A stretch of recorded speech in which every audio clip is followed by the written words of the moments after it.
বাংলাদেশের পরিস্থিতি দিনের পর দিন খারাপ থেকে অতি খারাপের দিকে এগোচ্ছে। দেশের পরিস্থিতি কিছুতেই সামাল দিতে পারছেন না ইউনূস সরকার। বাংলাদেশের এই পরিস্থিতি নিয়ে চিন্তিত দেশের তাবড় তাবড় নেতা। ঠিক তেমনভাবেই চিন্তিত ডোনাল্ড ট্রাম্প। তিনি চাইছেন যত দ্রুত সম্ভব বাংলাদেশের পরিস্থিতি স্বাভাবিক হোক, গণতন্ত্র ফিরে আসুক। তাহলে কি এবার বড় পদক্ষেপ গ্রহণ করতে চলেছেন ট্রাম্প? এর পেছনে কি কোনো শর্ত রাখা হচ্ছে? সেই নিয়েই কথা হয়েছিল বাংলাদেশের সাংবাদিক শাহিদুল হাসান খোকনের সঙ্গে। চলুন শুনি। এই যে আমরা বলছি যে ট্রাম্পের গ্রিন সিগন্যাল, এই গ্রিন সিগন্যালটা ঠিক কি, মানে তলায় তলায় কি হচ্ছে একটু বলবেন? মানে বাংলাদেশের রাজনৈতিক পরিস্থিতি তো এই মুহূর্তে নেই, একটা স্থিতাবস্থা নেই সেখানে, তো সেটা ফেরাতে গেলে ঠিক কি হতে চলেছে, আর ট্রাম্পের গ্রিন সিগন্যালের পর কি বা হবে, একটু যদি ব্রিফ করেন। ধন্যবাদ স্বপন আপনাকে। বাংলাদেশের যেমনটি বলছিলেন যে বাংলাদেশের এই মুহূর্তে দাঁড়িয়ে একটি অর্বের মুল্লুক চলছে, যেখানে আইন শৃঙ্খলা পরিস্থিতি নেই, যেখানে রাজনৈতিক কোনো কাঠামো নেই, যারা রাষ্ট্র ক্ষমতা পরিচালনা করছে তাদের মধ্যে সমন্বয়হীনতা। বিশেষ করে বাংলাদেশে হঠাৎ করে 5 আগস্টের পর যে জঙ্গিপনার উদ্ভব হয়েছে, সেই জঙ্গিপনা বাংলাদেশটাকে খুবই ভাবিয়ে তুলেছে। এবং এই যে জঙ্গিপনা, এটি কিন্তু বাংলাদেশের যে অভ্যন্তরীণ জঙ্গি সংগঠনগুলো, যারা আন্তর্জাতিক জঙ্গি সম্প্রদায়ের সাথে দীর্ঘদিন ধরে সম্পৃক্ত, ঠিক তারাই কিন্তু এখন বাংলাদেশে এই সরকারের বেনিফিশিয়ারি হিসাবে কাজ করছে। বিভিন্ন ক্ষেত্রে নারীর অগ্রযাত্রা, যেটি বাংলাদেশে দীর্ঘ 2 যুগ ধরে চলে আসছিল খুব ভালোভাবে, আর সেই নারীরা বাংলাদেশের রাস্তাঘাটে স্বাধীনভাবে চলাফেরা করতে পারছে না।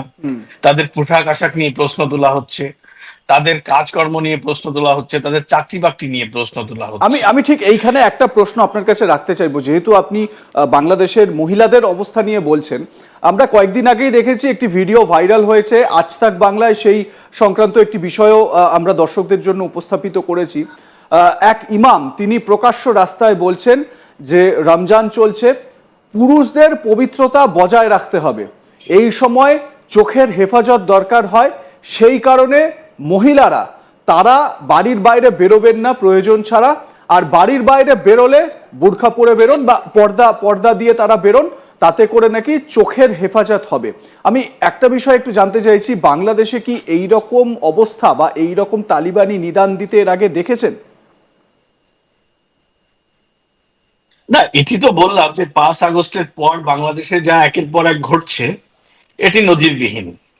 বাংলাদেশের মানুষ এতটা সাম্প্রদায়িক বা এতটা উগ্রবাদী ছিল না। আজকে যে উগ্রবাদের জন্ম হয়েছে, এটি বাংলাদেশের নজিরবিহীন ঘটনা। এটি এই সরকারের আমলেই আমরা দেখেছি। চেষ্টা করেছে বাংলাদেশকে এইভাবে উগ্রবাদী রাষ্ট্রে পরিণত করার, কিন্তু সেটি বারবার ব্যর্থ হয়েছে। কিন্তু এবার মনে হচ্ছে তারা সফল হয়ে গেছে। গতকালই ঢাকা ইউনিভার্সিটি, যেটাকে আমাদের প্রগতিশীল বা সংস্কৃতি চর্চার একটা অন্যতম জায়গা, ঢাকা ইউনিভার্সিটি এরিয়া, সেখানে সেই বিশ্ববিদ্যালয় পড়ুয়াদের গায়ে ওড়না নিয়ে একজন কথা বলেছেন যে তার গায়ে ওড়না নেই কেন, এবং সেটি তাকে এই বুলিং এর অপরাধে তাকে পুলিশ অ্যারেস্ট করেছে, এবং এই জঙ্গিরা সেই থানা ঘেরাও করে তার কাউকে সেখানে অবস্থান করেছে। আজ আদালত থেকে তার মুক্তি হয়ে গেল। তো কে কি পোশাক পরবে সেটা কেউ নির্ধারণ করে দিতে পারে না, এটি তো তার স্বাধীনতার ব্যাপার।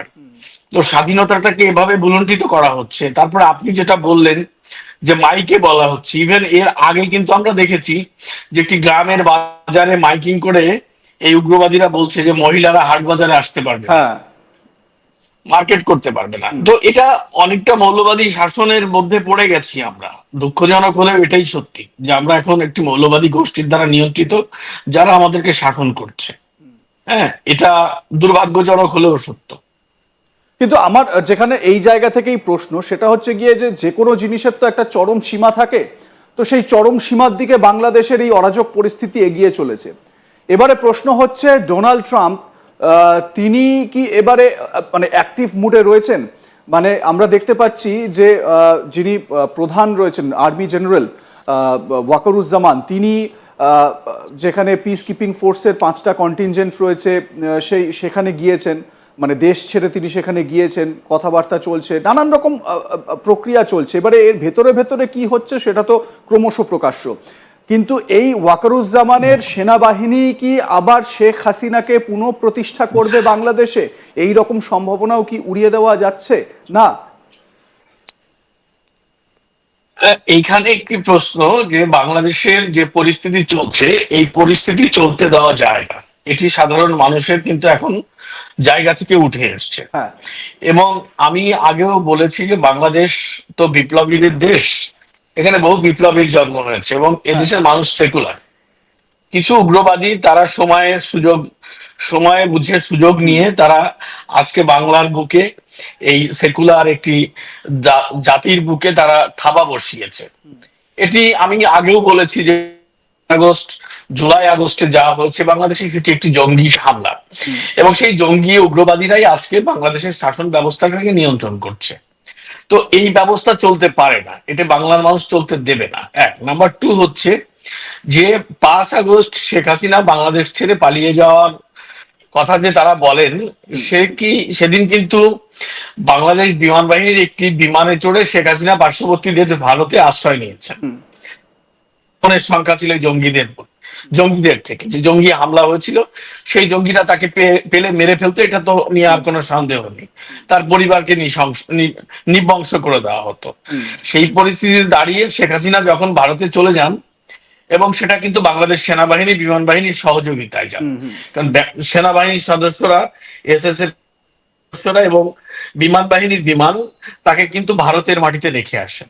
তার মানে এটা নিয়ে কোনো কনফিউশন নেই যে শেখ হাসিনা পালিয়ে গেছে। শেখ হাসিনাকে স্থানান্তর করা হয়েছে। জঙ্গি মানে শেখ হাসিনাকে নিরাপদ আশ্রয় পৌঁছে দেওয়ার জন্য সেদেশের সেনাবাহিনী কাজ করেছে। হ্যাঁ, এক নাম্বার 2 হচ্ছে যে সেনাপ্রধান বলেছেন যে দেশের দায়িত্বভার আমরা এখন থেকে গ্রহণ করলাম এবং পরবর্তী পরিস্থিতি সামাল না দেওয়া পর্যন্ত এইটা আমরা দায়িত্বে আমাদের থাকবে। এবং তারা কিন্তু একটি নতুন সরকার গঠন হওয়ার পরে ম্যাজিস্ট্রেটি পাওয়ার নিয়ে বাংলাদেশের এখন এই পর্যন্ত আছে। সুতরাং সেনাবাহিনীর ক্ষমতায় যারা আজকে বাংলাদেশের রাষ্ট্র ক্ষমতায় থাকুক, সেনাবাহিনী কিন্তু তাদের একটা বড় পার্ট, বা সেনাবাহিনীর নেতৃত্ব কিন্তু একটা বড় জায়গায় রয়েছে।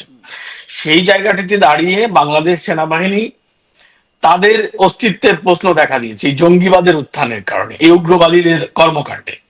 যে কারণে সেনাপ্রধান কিন্তু স্পষ্ট করে বলেছেন যে বাংলাদেশে আর এই মব সন্ত্রাস চলতে পারে না, এটি ফুল স্টপ, তার মানে পরিপূর্ণভাবে বন্ধের কথা তিনি বলেছেন।